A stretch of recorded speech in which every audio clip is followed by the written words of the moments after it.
in the city. I think we have a lot of great updates to provide you. But this is an official council meeting, so before we get started, I'm going to ask Ms. Alyssa Graziano to do roll call for council to make sure we have a quorum. So if I could find Mrs. Graziano, if she's here or not. There you are. Come on side stage. All right.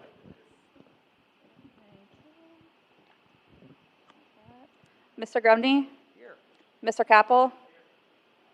Mrs. Cooper? Mrs. Crawford? Mr. Gose? Mr. Long? And Mayor St. John is also present. 7 present. We have quorum. Thank you very much.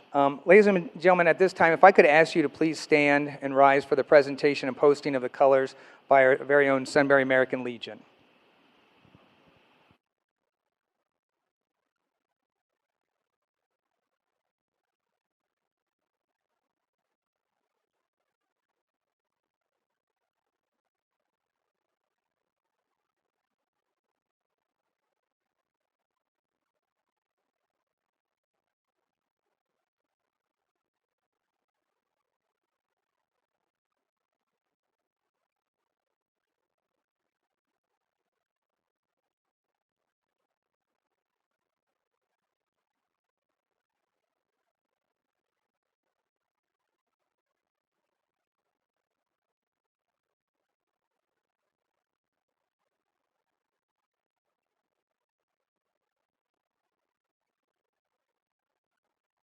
Thank you, gentlemen.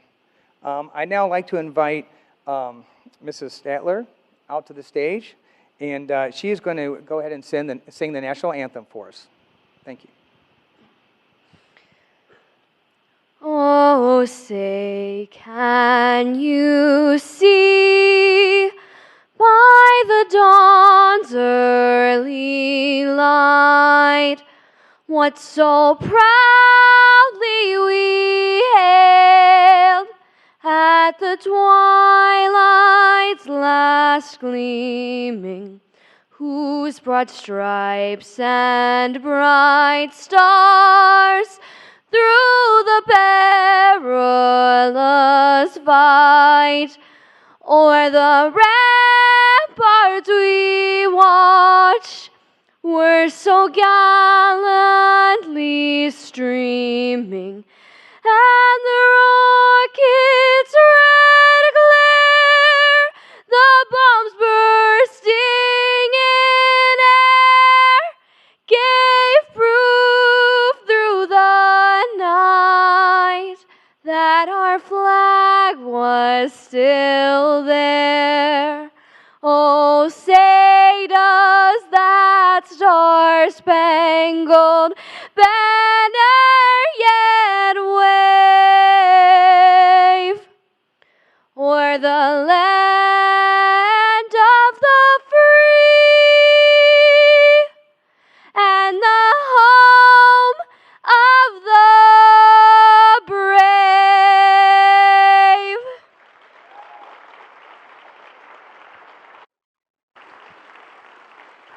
Thank you, Ms. Statler.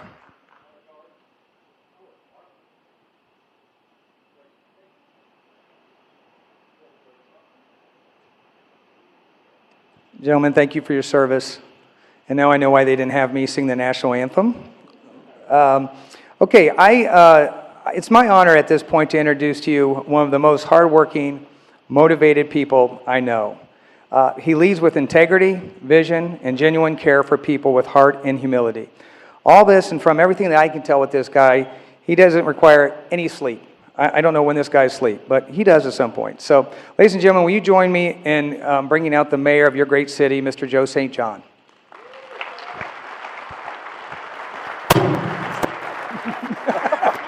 That's good. All right, good evening. All right, let's do a little mic check. Can you hear me? Good, good, good. Testing, testing. All right, good evening, everyone. Thank you for being here. We want to dim the lights just a little bit in the crowd. All right. Do that. All right, I'm Joe St. John. I'm grateful for the opportunity to serve as your mayor, and I'm also glad to be joined by City Council. Much of our staff here is tonight, various boards, commission members, many from our police department, family, friends, and others in our community. And I'll be presenting this evening just a second ago, President of Council John Grumney.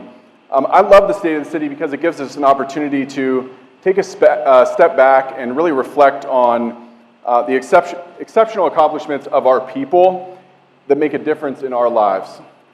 So tonight, I want to take the time to acknowledge significant accomplishments in terms of lifetime contributions or significant impact. And we'll highlight some of our 2025 accomplishments, and we'll cover a number of important initiatives already underway in 2026. And we're going to share a broader vision for where Sunbury is headed in the years to come. And I think you'll see that Sunbury is not just dealing with the demand to live and work here, we're managing growth responsibly. And that is sustainable for generations to come. And Sunbury is making thoughtful decisions, listening carefully, and building on a legacy that remains strong. And we're welcoming and well prepared for a prosperous future, and we are continuously improving. So let's get right into the acknowledgments, and what better place than to start with people. Where's Dave? There he is. Hey, Dave. So before we go any further, I want to take a moment to recognize and acknowledge someone who has meant a great deal to this community and the third slide every year, and to me personally. Dave Martin has given so much to his life here serving Sunbury and the people around it. And over the years, he has served in a number of important roles, and you may not have known he was a Kingston Township trustee. He was a member of the Big Walnut School Board of Education. He was the Sunbury Village Administrator and a member of Sunbury Council. And that record of service speaks for itself, but what stands out even more to me is the way that Dave has carried himself through all of it. He served with humility, kindness, consistency, and a genuine care for people. His impact on the community is real. He helped guide important projects such as supporting local schools, contributed to infrastructure planning. He helped lay the groundwork for the future and stayed deeply involved in civic life organizations like the Chamber of Commerce and the Rotary Club today. Dave's legacy is not just in projects or titles, it's also in the way people know him. So many families and kids know him as St. Nicholas on Christmas on the Square, or Mr. Bear. So many students know him through his music and the joy he has brought to their lives. And through his prison ministry, he has shared his heart and service for his Savior and far beyond Sunbury as well. And Dave has always had a way of making people smile, making people feel welcome, and reminding us that public service is ultimately all about people. And Dave, thank you for everything you have given to this community.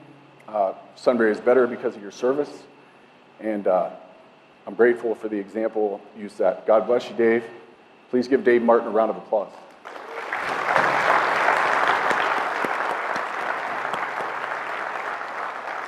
Thank you. Next, these pictures crack me up. I want to also recognize Steve Alexander. Steve, all the way in the back.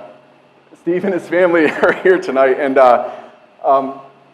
Steve does everything. He served Sunbury for 25 years in our police department and nearly 30 years total in law enforcement. And I just want to say that Steve, literally we named an award after Steve a few years ago called the Hey Steve Award because he does everything. It's like, hey Steve, we need the router fixed. Hey Steve, go pick up, a couple cases of water. Hey Steve, I don't know, like bad guys are getting away, can you go get them? But he's just a delight to work with. I'm so happy for you, Steve, that you get to retire here soon. After a quarter of a century, you've been part of work of keeping Sunbury safe, and that really matters. And we're grateful for his service. We're grateful for the example he set. And Officer Alexander, congratulations on your retirement. We wish you all the best in this next chapter. Let's give it up for Steve.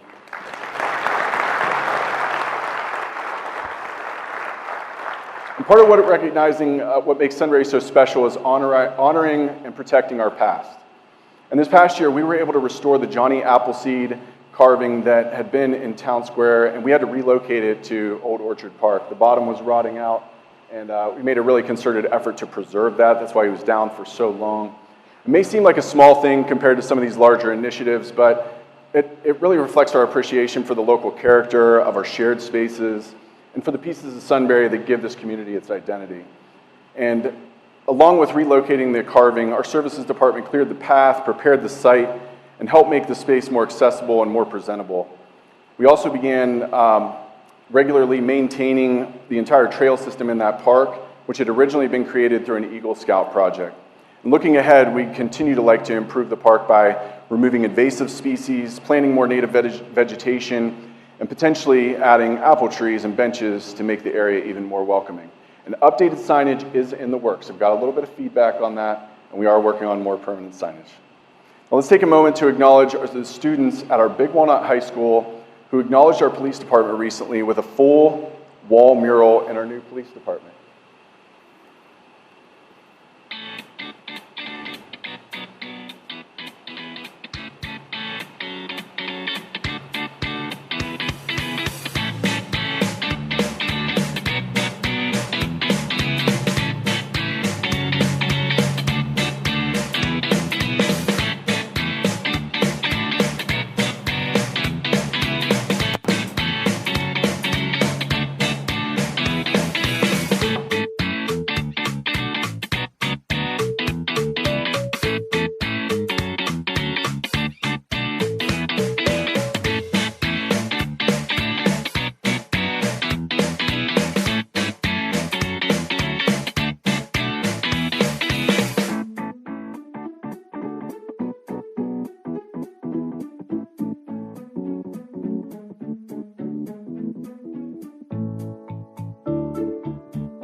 On behalf of the entire city of Sunbury and the police department, I want to say thank you to Mrs. Maxon, the Big Walnut High School students who helped create the mural in our police department. This is just a great example of what can happen when young people are given the chance to really contribute in a meaningful way. From the early ideas and sketches to the finished product, they did an outstanding job. This mural brought creativity, energy, and pride into that space, and it's made a real difference in the vibe. That's what the guys tell me in the building. It also reflects something we deeply value in Sunbury, which is partnership. We're fortunate to have a strong relationship with the Big Walnut local schools, and this is one more example of that connection in action. And we're grateful to Mrs. Maxon and her students for sharing that talent with us, and they should be very proud of what they created. Now let's get into the 2025 recap and highlight some of the significant accomplishments. So leaders before me and our current team have worked hard to put Sunbury in a strong financial position. And that matters because it gives us the ability to keep investing in things that the community expects and deserves. And we benefited from a strong interest rate environment, which helped generate solid investment earnings, but even more importantly, we've stayed focused on using our resources wisely. And over the past several years, we've invested heavily in capital improvements, including the purchase and renovation of the first standalone police department in our city's history, and the improvements to the municipal building, including the renovation of the basement, adding more modern workspaces. And at the same time, we've continued to invest in our people and in the projects our residents care about most, like parks and trails and public facilities and infrastructure improvements. And to me, that's what responsible leadership really looks like.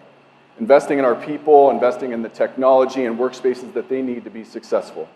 It's not just about maintaining a healthy balance sheet, it's about making thoughtful decisions so that the city remains financially strong, while continuing to meet the needs of the community today and preparing for the future tomorrow. So let's talk about grants. We talk about this every year. There's 3 slides. You're going to hear them every year. It's the balance sheet, it's grants, and it's impact fees. And these all relate to growth and reputation. Let's talk about grants. You often hear about communities talking about grants and the grants that they've received, and they should. They're good. They're good for the community. It's like a kicker. It matters. But I'll tell you, Sunbury has truly set an example here, and we're really punching above our weight. Over the last 3 years, we've secured nearly $10 million in grant funding. And for a city of our size with 8,000 people or thereabout, it shows that we are being proactive, that we're being very competitive, and that we are putting ourselves in a position to bring outside dollars back into this community. That funding has supported major priorities across Sunbury, including major initiatives that you'll hear about this evening, like the East Granville Street connectivity, the wastewater treatment plant expansion, the Ohio to Erie Trail, Walnut Street stabilization, J.R. Smith Park improvements, West Cherry Street improvements to Safe Streets for All program, safety improvements at State Route 37 and Morning Street, body-worn cameras for our police department, and improvements to the Columbus and Granville parking lot. All projects we're going to cover tonight. We're going to do it in less than an hour. I think this is more important for people to understand. Every grant dollar that we secure is a dollar that helps us move projects forward while reducing the burden on local taxpayers. That does not happen by accident. It takes planning, it takes teamwork, partnerships, and a clear vision for where the city is headed. And I'm proud that Sunbury has been willing to do that work. And over the past 3 years, I've made it a point to highlight impact fees during the State of the City because they are an important tool for protecting the long-term interest of our community. During that time, Sunbury has generated over $2.5 million in impact fees. These fees are assessed on new developments so that growth helps cover the added demand it places on infrastructure and public services. Put simply, impact fees help ensure the cost of growth is not pushed onto the people who already live here. As new homes and businesses add demand onto roads, parks, public facilities, and our police department, impact fees help us address that demand in a fair and responsible way. These funds can be used for projects like expanding city-owned buildings, acquiring parkland or green space, and improving roads, turn lanes, and intersections. Just as important, they cannot be used for staff salaries, routine maintenance, repairs, or day-to-day operations. That's why impact fees really matter when it comes to long-term planning. They help communities grow responsibly and expand infrastructure without burdening existing taxpayers. You will hear this theme throughout the presentation, and you probably have heard it for the past 2 or 3 years, because it remains the top principles that we lead by. Responsible growth pays for itself.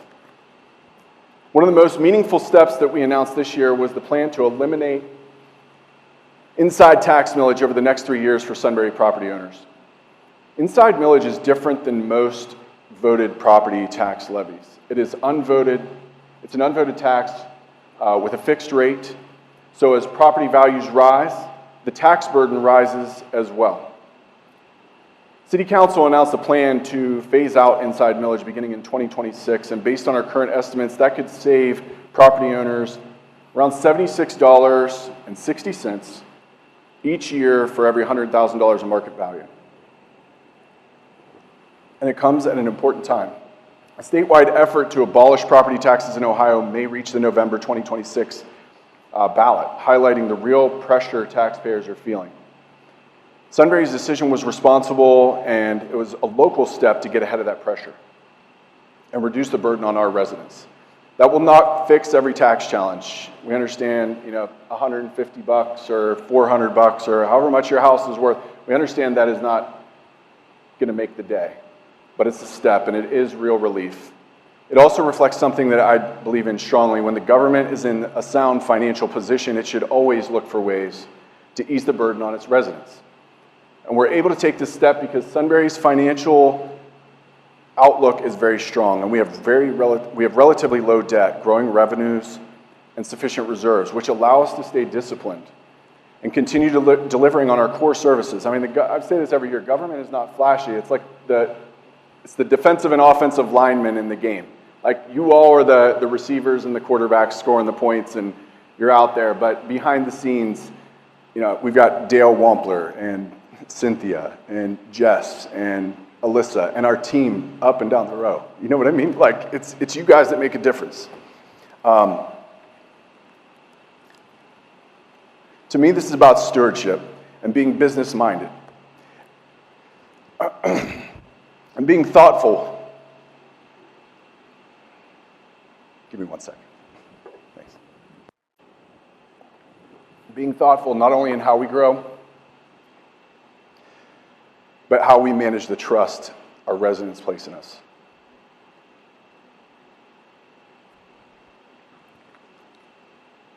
And when we have that opportunity to return some of that strength to our taxpayers, I believe we should. Another important milestone in 2025 was the completion of the 5-year review of the Sunbury City Charter. The Charter Review Commission and City Council worked through a process carefully in November 2025, and Sunbury voters approved the recommended amendments by more than 71%. Those changes took effect this January, and that level of support, the support from the voters, it really matters. It reflects the confidence and direction they have in our city, and in the belief that good government should continue to evolve when changes improve clarity, accountability, and public service. Several of the amendments were designed just to modernize and strengthen how city government functions. Among the most significant changes was Sunbury moved from a mayor, council, administrator form of government to a council manager form of government. And the title of city administrator was changed to city manager. And government structure may not always be the most exciting topic, but it is important. And the way a city is organized is important. And it affects how efficiently decisions are made and how well we can serve our residents long term. And that has a direct correlation between how much taxes you pay, how efficient your government is. And at the end of the day, these changes were about making sure that Sunbury's government is clear, effective, and better prepared for the future. And this is another example of work that may not always make headlines, but it matters because strong communities need strong systems behind them.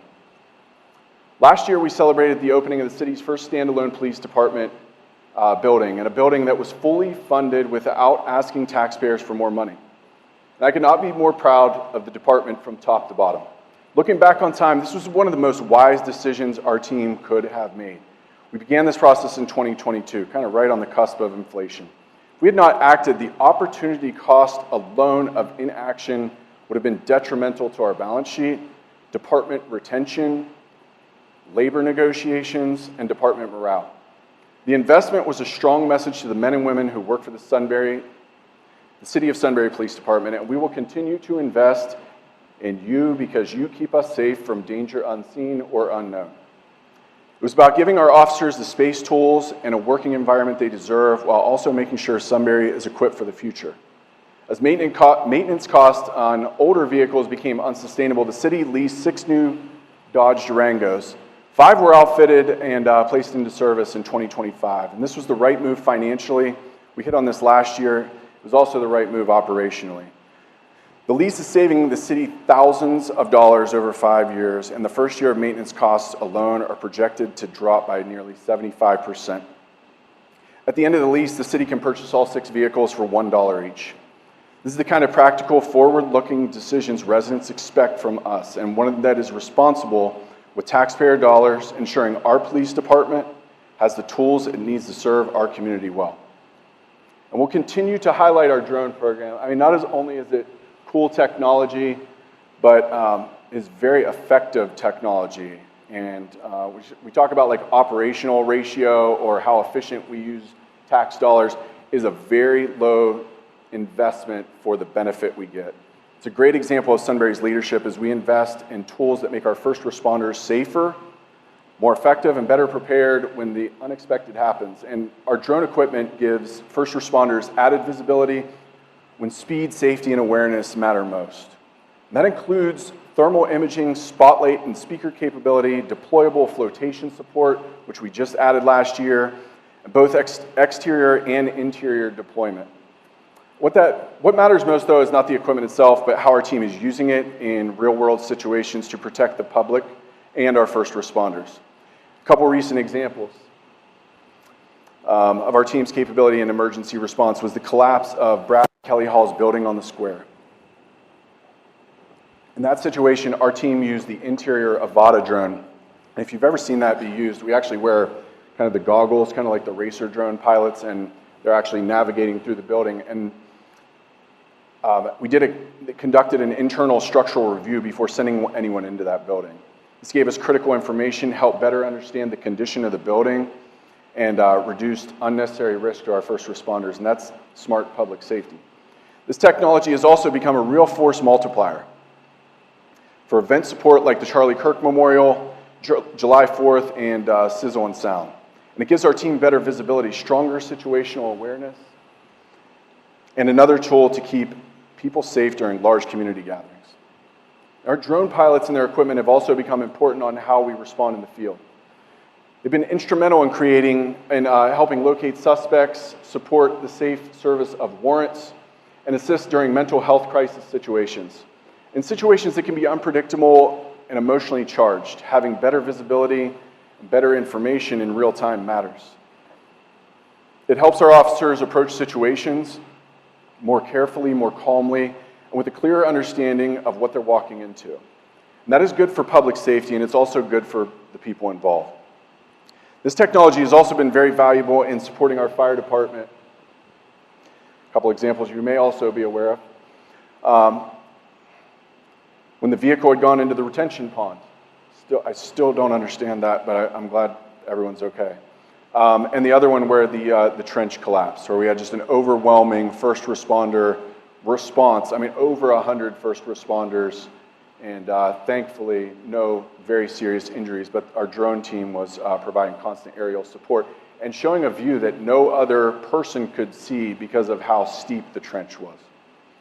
In both situations, drone capability help give first responders a better view of conditions and improve situational awareness in environments that can be dangerous, unpredictable, and time-sensitive. And that kind of support matters. When our first responders are dealing with serious incidents, having better information in real time can make a difference in both safety and outcomes. As we look ahead, we're going to continue building on that progress, and that includes adding more trained drone operators, exploring new crash response software, which I'm very excited about, and potentially acquiring a new interior drone to expand the capabilities even further, especially for those emotionally charged situations where we need to make entry.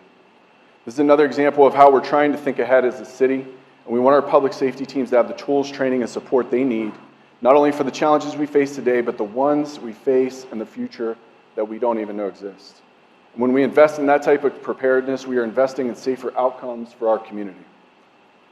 Another project that's substantially complete is the Columbus Street parking lot. And here's what my note said: landscaping and grass installation occur in weeks. Landscaping actually completed today. That is amazing. And we're going to get some grass installed or grown here pretty shortly, right, Carla? No, it looks great. This project adds 26 parking spaces at a highly visible downtown corner, including 2 accessible spaces along with dedicated golf cart parking and motorcycle parking.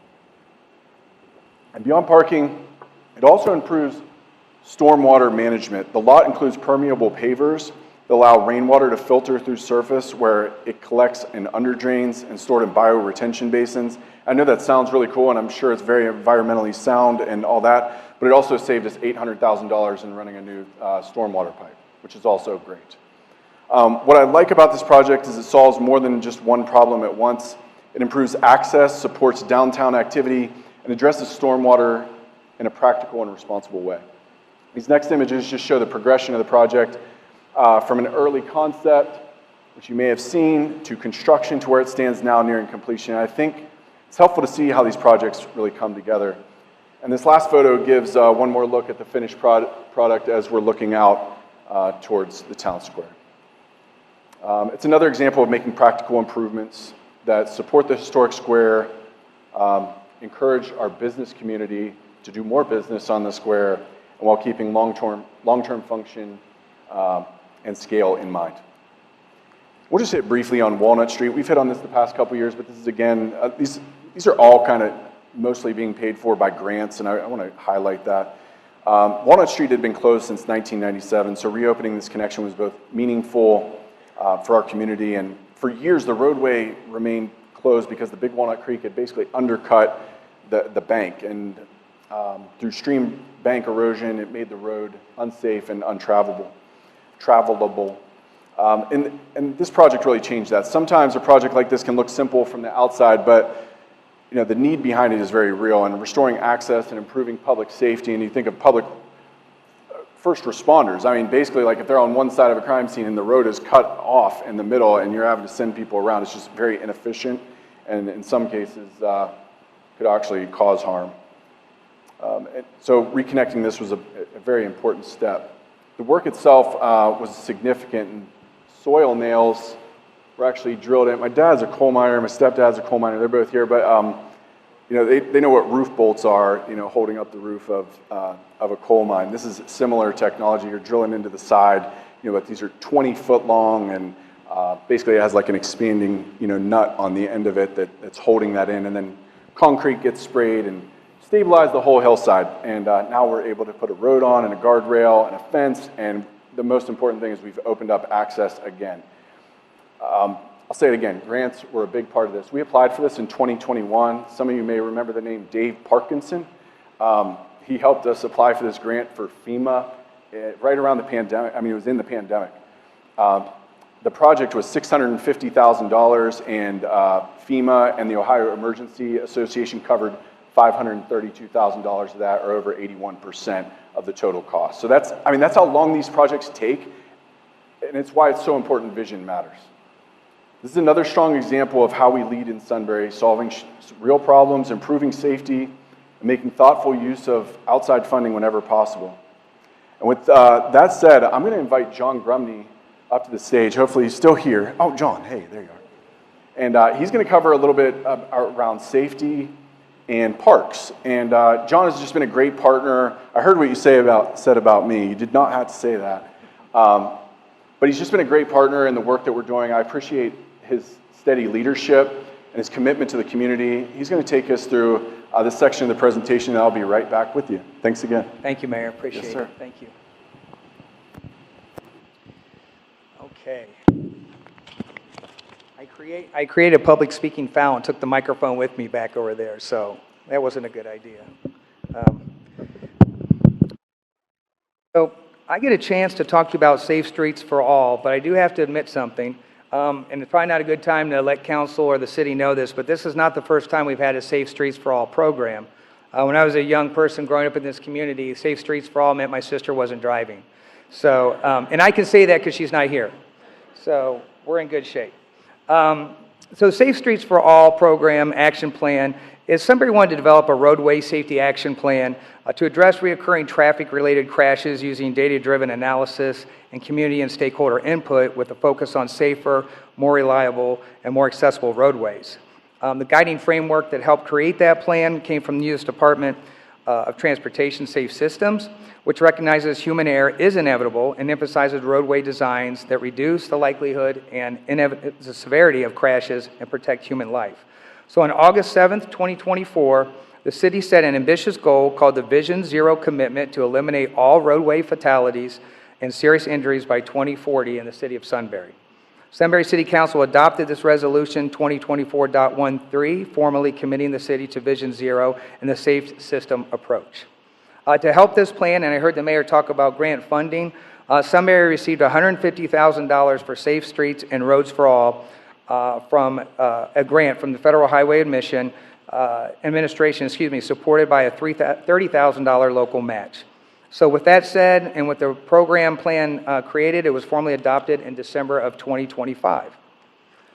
So let's take a look about, you develop a plan, let's talk a little bit about it in action. So, not sure if anyone's ever heard of this. I was never familiar with the word of these, called Rectangular Rapid Flashing Beacons, or RRFBs, as they're called in the biz. In 2025, 2 RRFBs were installed around General Rosecrans Elementary School after coordination and feedback from the school and school resource officer. One was located at Fairland Drive, west to the entrance to GRE, and the other on Heartland Meadows Drive at Millstone Drive. Other important improvements in that area and around that area include advanced warning signage, noticeable crosswalk, ADA accessible curb ramps, and tree trimming to help improve the line of sight as you're driving through that area. So what's next with the plan? What are we going to do to make streets even safer? So we're going to modernize traffic signals. Modernizing traffic signals, aging signals infrastructure with fiber optic connectivity will allow for faster communication between intersections, more reliable operations, and the ability to implement advanced traffic management strategies. This upgrade will improve safety for pedestrians, reduce delays for vehicles, and ensure that the major streets through the city and town square remain accessible and functional as a heart of the community. Design and a phased approach is being currently investigated, as well as pedestrian push-button crossing signals around town square. So looking further into the future, there is a vision for this going further. Vehicle sensors at traffic lights, we probably experienced those elsewhere, to enhance detection capabilities for radar and video detection. Real-time updates providing real-time traffic delay warnings and better surveillance. I knew I was going to screw that word up. I told my kids I was going to screw that word up. So mission complete. Equipment monitoring for immediate failure notification. In the event of a major accident, whether it's on 71, Route 3, 36, 37, how do we flow traffic around that accident and reduce congestion? These tools can help reroute traffic. And the system should always be expandable and scalable as the city's needs change. So that's the Safe Road Vision. It's important we stay safe in those streets for pedestrians and drivers, and I think the city is very committed in doing that. Next, I'd like to move on to parks, something a little bit more exciting, at least for me, and that's J.R. Smith Park. If you're familiar with J.R. Smith Park, this is what it looks like today. Back when I was growing up, it was the home of some of the best baseball, Little League Baseball and Pony League Baseball you'd ever watch. Also home to some excellent Super Bowls, Little League football games. But those events have found new homes, and so it's time for J.R. Smith to get a much-deserved facelift. So if you've been around the park, you've seen a fence up around it. That means the park is closed. Why? Because construction's about ready to start on this new design. And here we have a picture of that new design. The J.R. Smith Park improvements have been a highly anticipated project for many years, since it was highlighted in the Sunbury Parks Master Plan back in 2018. The park is under construction right now and will be approximately for 6 months. So fast forward 6 months, probably mid-late September, assuming no delays and everything goes just right. Part of those improvements are going to include a splash pad. Now, I will say, if we're talking September, maybe early October, unlikely the splash pad will be turned on in 2026, so look forward to that in 2027 for the water to be flowing, but it will be created or built.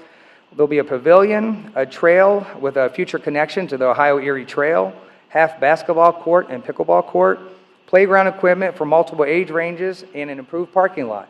And there are also some future ideas to come. But that came to be because there was a lot of input from the community and the city in designing what it is people want to see in their park. So I'm very excited to see how this turns out, and it's going to just become a wonderful community gathering place. Moving along with parks, we have another park, Freedom Park, that hosts our Kinslow Disc Golf Course. And just for fun, I went on Google to see what score Google users gave Kinslow Park, and we are at 4.5 out of 5. So if you ever looked at Google reviews, that's a pretty good review. I think with the next couple of things I'm about to talk about, I imagine that score is going to inch up even higher. Back in August of 24, Brooke Gable, who is a student at Big Walnut High School, contacted the city to explore potential opportunities for her Eagle Scout service project. And after meeting with several city staff members, discussed possible locations, there was a bridge design for her proposal. It was decided she would construct a new bridge to replace an aging and damaged crossing at Freedom Park. The project really involved a lot of commitment and a lot of community involvement. There was approximately 300 volunteer hours between 23 volunteers across 6 organized work days to build this bridge. Volunteers hand-mixed approximately 3,500 pounds of concrete as part of the construction process. The bridge was successfully completed in October 25. You can see a picture of it there, and creating a lasting improvement for park visitors. Keeping with Kinslow Disc Golf Course, in late 2024, a gentleman by the name of Nate Linton contacted city staff to propose installing new disc golf tee signs at the course. Mr. Lynn is an active disc golf player and member of a local disc golf organization. He recently founded Brand Tangibles, a custom printing business, and he offered to design, produce, and install the signs at a donation to the city. So at that price, we certainly had to say yes. So throughout the process, he actively collaborated with city staff on the design of the signs to ensure they met needs of players and aligned with the city standards. He also worked specifically with the city service supervisor to identify and mark locations for the signs. So these new signs were installed on June 25 and have received very positive feedback from several disc organizations and players. So very thankful for Mr. Linton and for Ms. Gable for their commitment to the community and making our parks a better place. So as I thought, I went through that very quickly, but my time is done here. So I am going to invite the mayor back to continue with the highlights for the city and bring us home.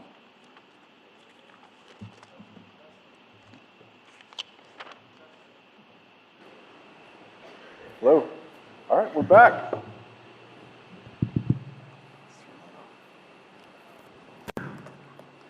Cover your ears for a second. Okay.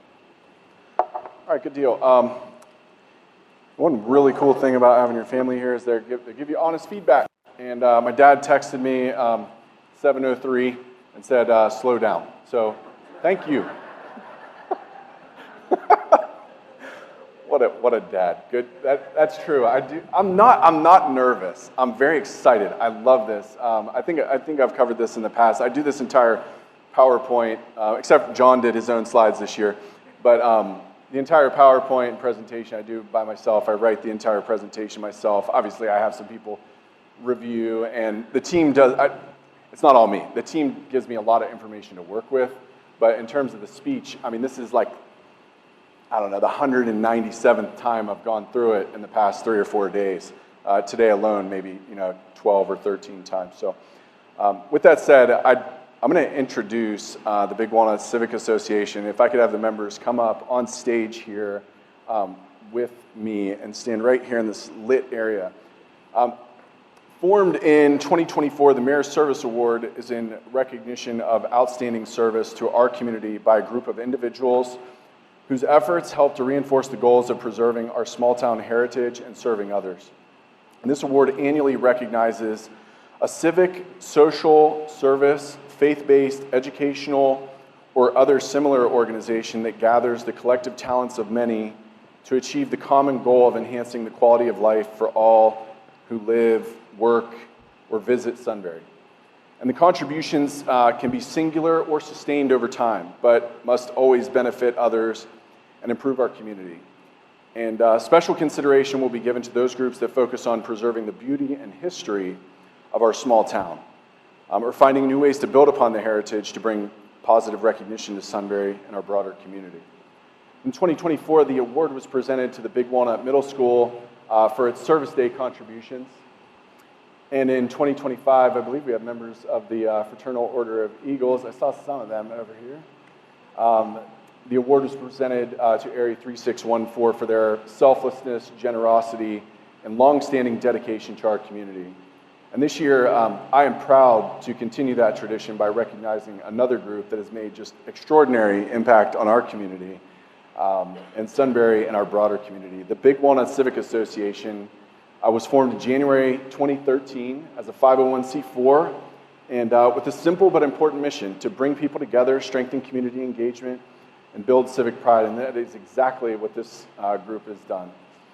Through the leadership of the founding board members, Teresa Dronsfield, Cindy Ernst, and Kathy Belcher, not here this evening, and also with Brian D'Amico that serves on the board, and key leaders like Kathy Krupa. Is Kathy here tonight?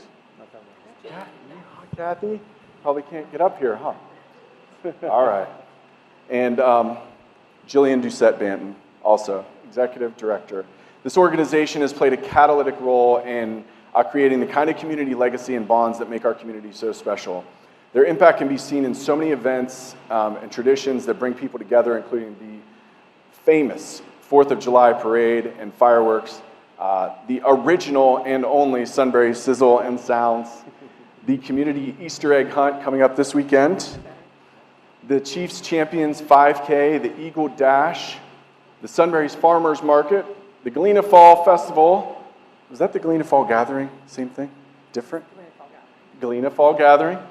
And the Candidate for School Board Forums. And these events have brought hundreds, if not thousands, of volunteers together over the years, contributing tens of thousands of volunteer hours. They've coordinated hundreds of thousands of dollars worth of donations and contributions, all going back into the community. And the events they support bring thousands of people together every single year. The Civic Association makes so many memories possible. I'm sure you have many on your camera and phone from all of the events you've attended that they coordinate, and they make it possible. They strengthen our community through connections, encourage civic involvement, and help preserve the small town character of and the sense of community that people value so deeply here. And the Big Walnut Civic Association reflects what this award is all about. People coming together, giving their time and energy, and making life better for others. And on behalf of the entire city of Sunbury, thank you for your service, your leadership. In many ways, you help build pride in this community. It's my honor to present the 2026 Mayor's Service Award to the Big Walnut Civic Association.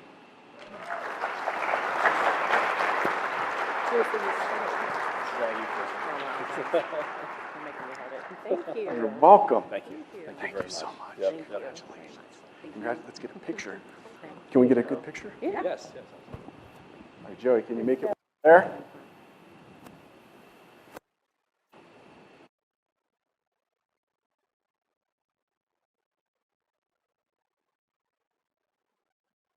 Time. Thank you. Congratulations.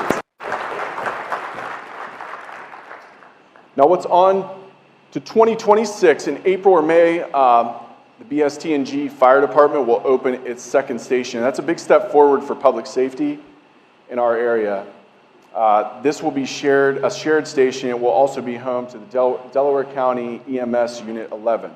This is a great example of what can happen when political jurisdictions work together.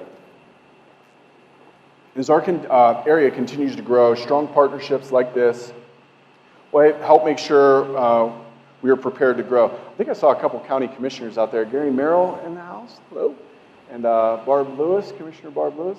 Any other county officials? George Kaitza, hello, sir. Any others? All right, thank you for your partnership here.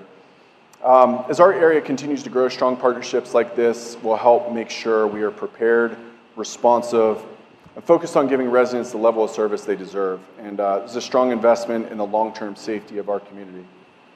Normally I wouldn't go into just a gas station remodel, but UDF, it seems like a landmark in Sunbury. You may have noticed that the UDF store closed a couple of weeks ago. Naturally, that raised some questions. The good news is they're planning a brand new store at the same location and plan to reopen in late 2026. You may not have heard, but it did go through a full zoning process, a full city council process for about the past 8 or 9 months. We did post that on our Facebook page, on all social media, on our website, but I wanted to make sure you heard it here. This gas station will reopen. It's great news for this corner, great news for our community, and another sign that business continues to see value in investing and reinvesting in Sunbury. They're excited about what is ahead. But the largest infrastructure investment in the city, it goes to the wastewater treatment plant, my main Dale Wampler. This project will nearly double the capacity to 2 million gallons per day.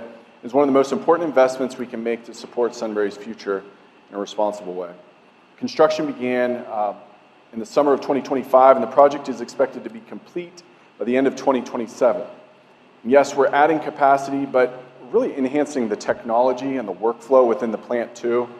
The plant will be more efficient, it will require less maintenance, and our infrastructure will support the community for years to come. We're also continuing to invest in our sanitary system, like the pipes and pumps throughout our community.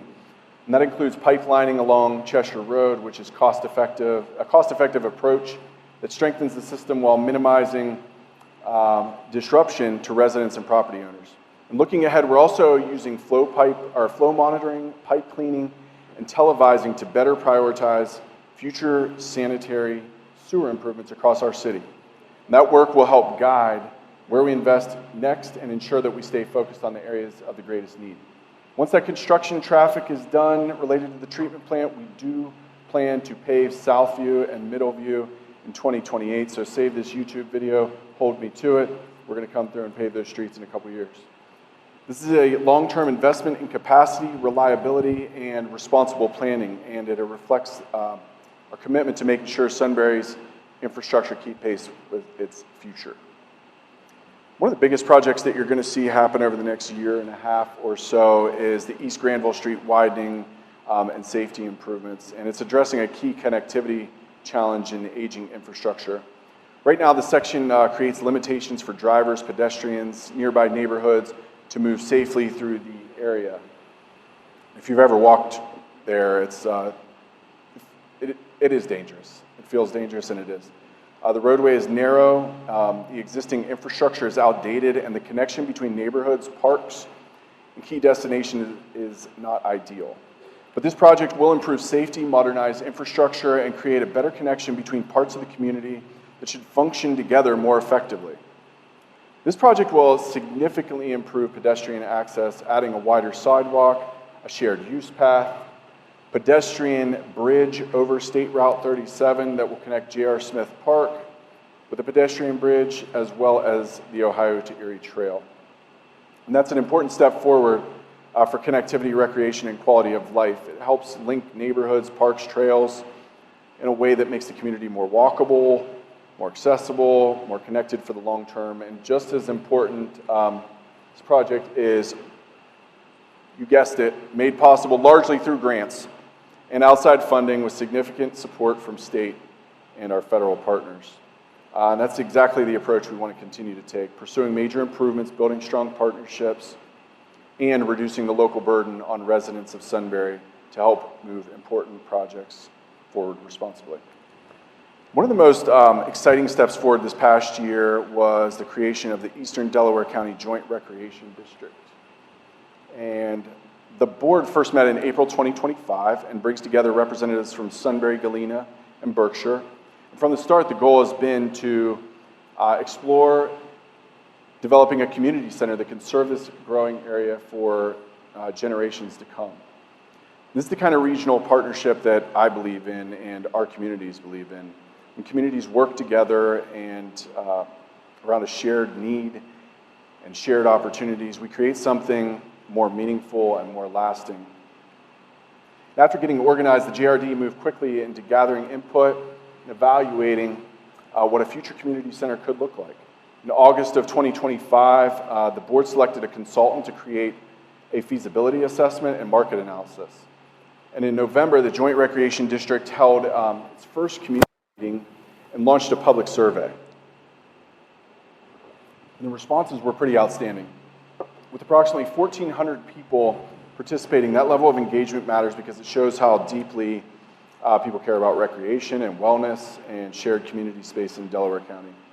In 2026, the JRD held a second community meeting to gather additional feedback on programming, building size, and site selection criteria. And the final feasibility and market analysis report is expected in April of 2026 and will help guide the board's next step as it considers how to move forward with the potential for a community center. Moving forward, the board will continue to take a thoughtful approach, listening carefully, asking the right questions, grounding future decisions in a community input and practical realities. They understand that this process is methodical. As new information arises, they will research and adapt. And Sunbury Parkway, this is something we'll talk about, I imagine, for a while. It will open sometime early next year, and the project is part of a longer range transportation strategy to address safety and growth in this part of our region. And the new interchange along I-71 together with the future Sunbury Parkway is intended to reduce congestion, improve traffic flow, create a safer, more efficient east-west connection from Africa Road and 3637 on the west to approximately Kintner Parkway and Cherry Street on the east. And it reflects the type of long-term planning and regional partnership that will be necessary to keep pace with growth. I think the original environmental study happened around 2007 or thereabouts, so this has been a long time coming, 20 years. Let's go on to, you may have seen my friend Diane Strait in the lobby. On July 4th, 2026, our nation will commemorate and celebrate the 250th anniversary of the signing of the Declaration of Independence. And the journey towards this historic milestone is an opportunity to pause and reflect on our nation's past, honor the contributions of all Americans, and look ahead towards a future we want to create for the next generation and beyond. America 250 is striving for 350 by 250. And the goal is to engage all 350 million Americans by the nation's 250th anniversary. So join us in celebrating America's semi-quincentennial. If I butchered that, let me know. I'm proud that the Big Walnut community has come together and is part of that effort to help celebrate this milestone in a way that reflects the character of our own community. And it's really more than a look back. It's also about recognizing who we are and who we want to carry the American spirit, how we want to carry the American spirit forward.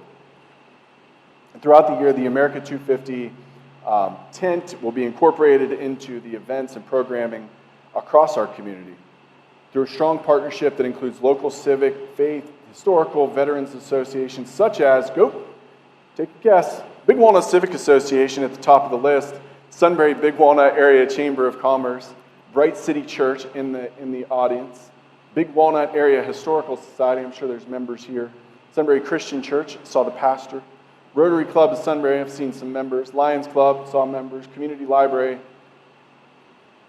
I'm sure Chauncey's here too, the American Legion, VFW, the Eagles, and the Kiwanis Club, all working together to bring this program to life. It's such a great example of our communities and organizations working together to celebrate our shared history and the local traditions that make our country and community such a wonderful place to live.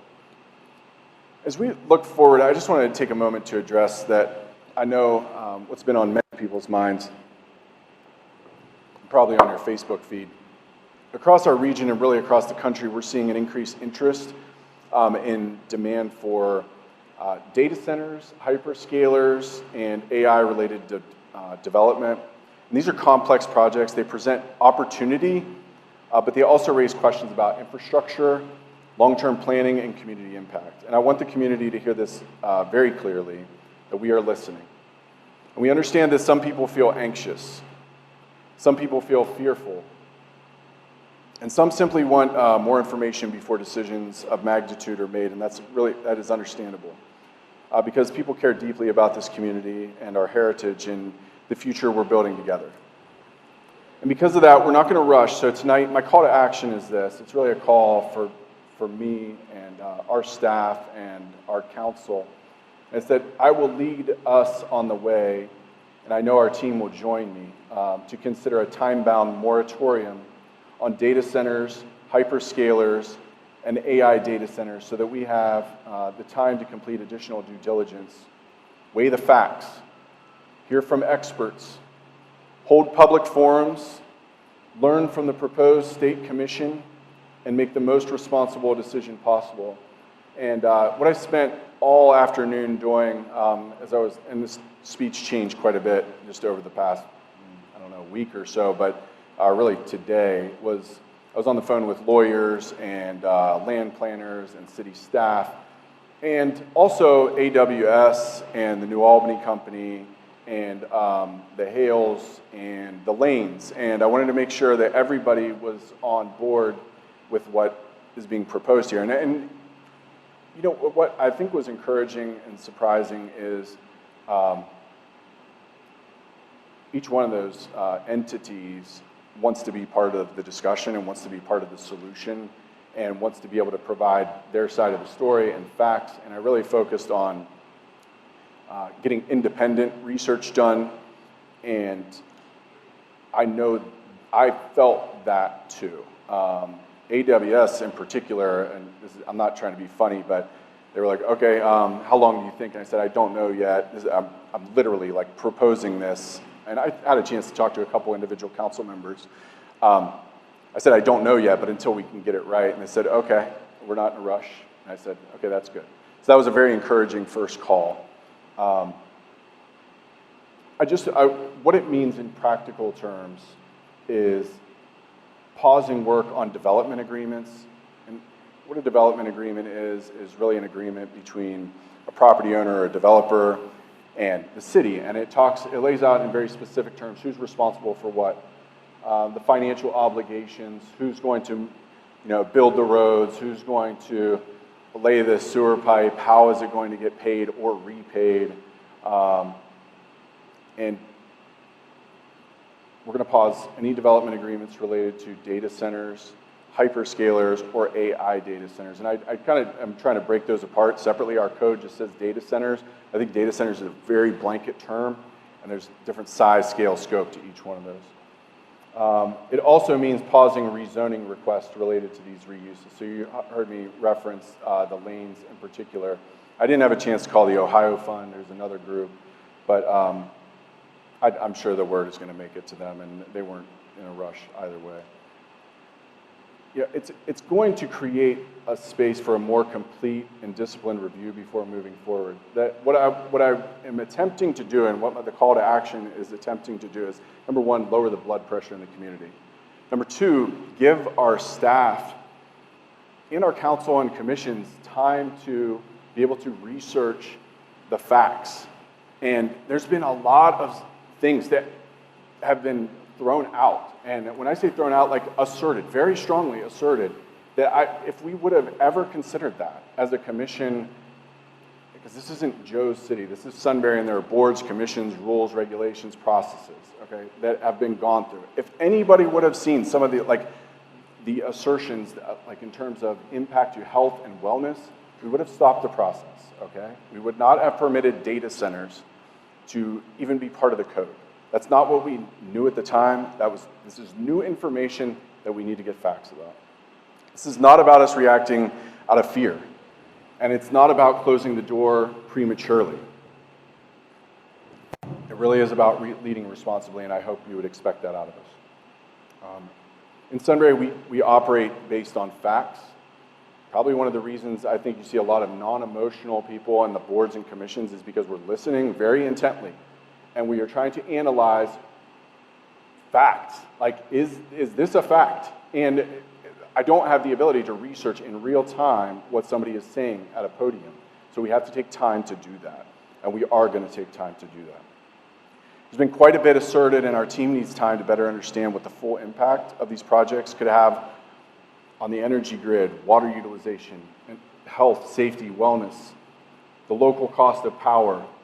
That's what a moratorium is designed to do. It's like when you say, okay, we've heard what the community is saying, we take a pause, and that's what it's designed to do, is give us the space and time to research based on facts, not fear.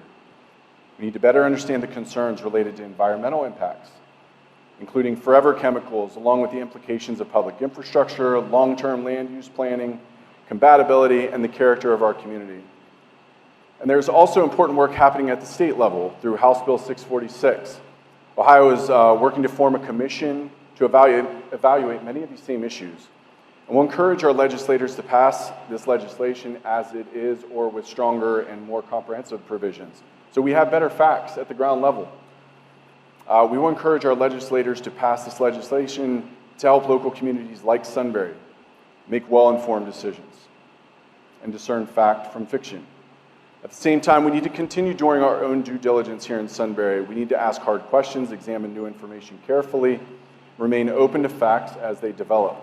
One thing Mr. Hennessy and I were talking about today is just like the concept of public forums and how that would look and how it would work. And obviously we may have AWS or a company like AWS at the table, but like they're not going to be the objective voice on is this good or bad for the community. We're going to have environmental specialists and AEP and electric co-ops and water authorities and the EPA and other entities that do things and cover parts of the regulation that Sunbury itself does not do.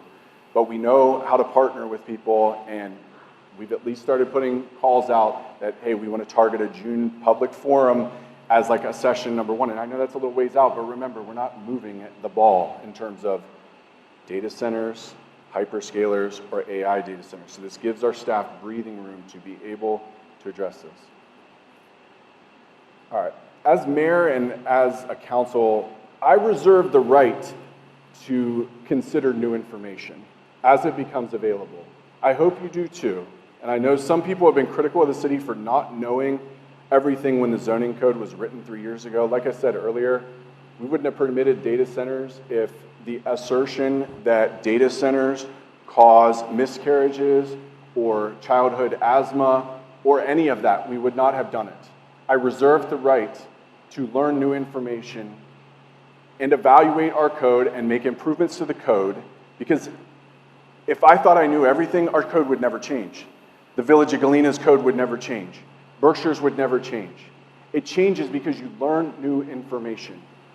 There have been assertions, and we're going to understand if it's a fact. If it's a fact, we will stop the process. I would just say that there's always a first time you hear something. I've heard a lot of things for the first time over the past 30 days.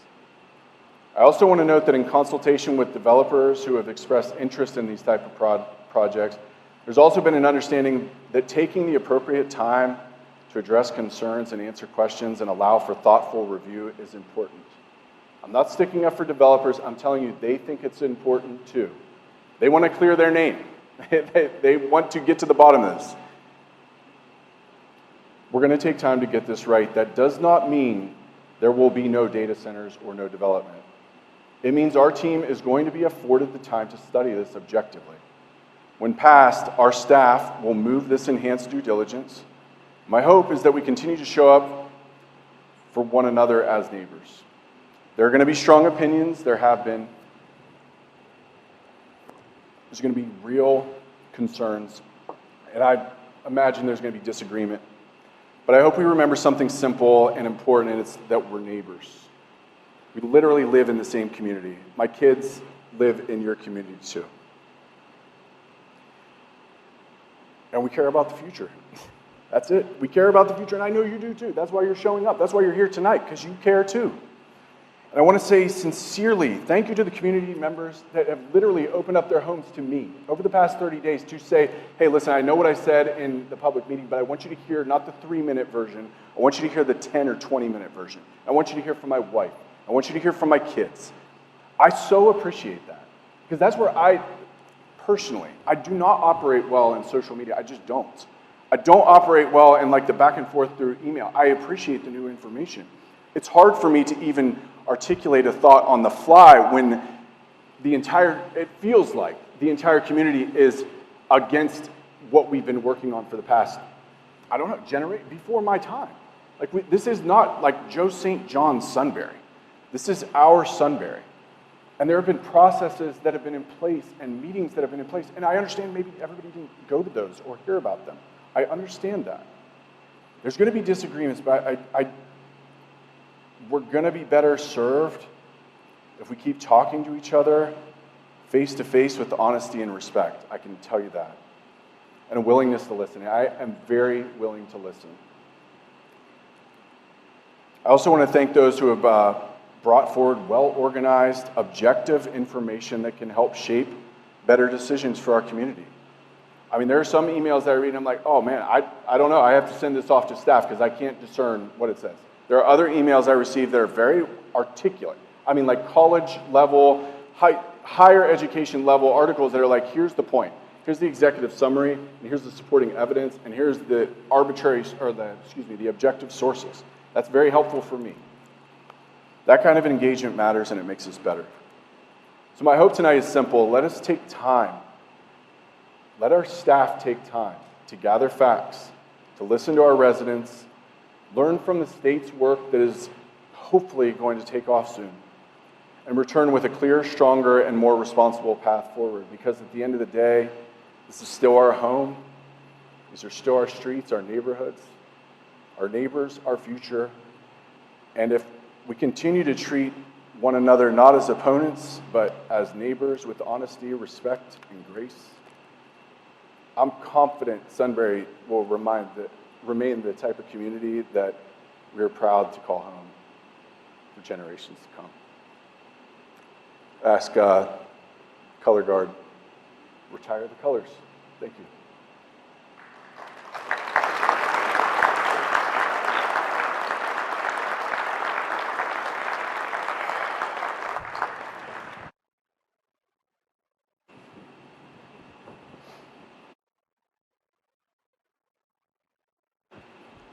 Colors are not going to be retired. I want to say thank you for showing up. I mean that. Thank you for your support. Thank you for being here. God bless you. Good night. And I will go ahead and close the meeting. Thank you.